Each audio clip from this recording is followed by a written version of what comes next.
Hi எல்லாருக்கும் welcome to சின்ன couples. இன்னைக்கு கோலிக் அட்டாக் பத்தி தான் பார்க்க போறோம். நியூ மாம்ஸ் அடிக்கடி இந்த வேர்ட் கேட்டுட்டே இருப்பீங்க, கோலிக் அட்டாக்னு. அதை பத்தி டீட்டெயிலாக உங்களுக்கு எக்ஸ்பிளைன் பண்ண போறேன். அப்படின்னு என்னன்னு கேக்குறீங்களா?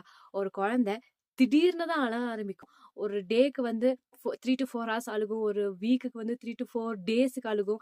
என்ன ரீசன்னு யாராலையுமே கண்டுபிடிக்க முடியாது. ஒன்று மட்டும் புரிஞ்சுக்கோங்க, கோலிக் அட்டாக்ங்கிறது ஒரு நோய் கிடையாது. ஒரு ஹெல்த்தியான ஒரு பேபி வந்து டைஜஸ்டிவ் ப்ராப்ளம் இல்ல அதனால பர்ப் பண்ண முடியலங்கிறதுனால வர ப்ராப்ளம் தான் வந்து கோலிக் அட்டாக்.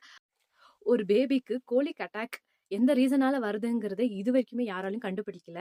சம்டைம்ஸ் என்ன சொல்றாங்கன்னா, பேபி தாய்ப்பால் குடிக்கும் போதோ இல்ல பாட்டில் பால் குடிக்கும் போதோ கொஞ்சம் ஏரோட முழுங்கும் போது வயித்துல வந்து அந்த ஏர் ஃபார்ம் ஆகும்ல, அதனால கூட கேஸ் ரிலீஸ் பண்ண முடியாததுனால அழுகலான்னு சொல்றாங்க. சில பேர் டைஜஸ்டிவ் சிஸ்டம் இன்னும் கரெக்டா ஃபார்ம் ஆகலைல்ல, அதனால அழுகலான்னு சொல்றாங்க.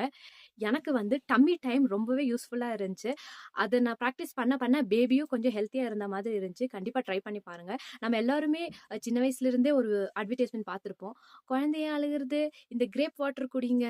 நீ சின்ன வயசா இருக்கும்போது நான் இதை தான் கொடுத்தேன்னு அடிக்கடி கேட்டிருப்போம். ஆனா எனக்கு டாக்டர் சொன்னது கிரேப் வாட்டர் வந்து அட்வைசபிள் கிடையாது.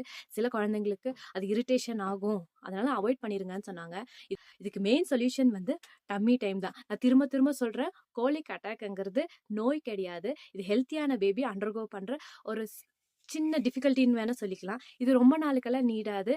This is just temporary. Keep in mind. Okay. Be a happy mom. Bye bye.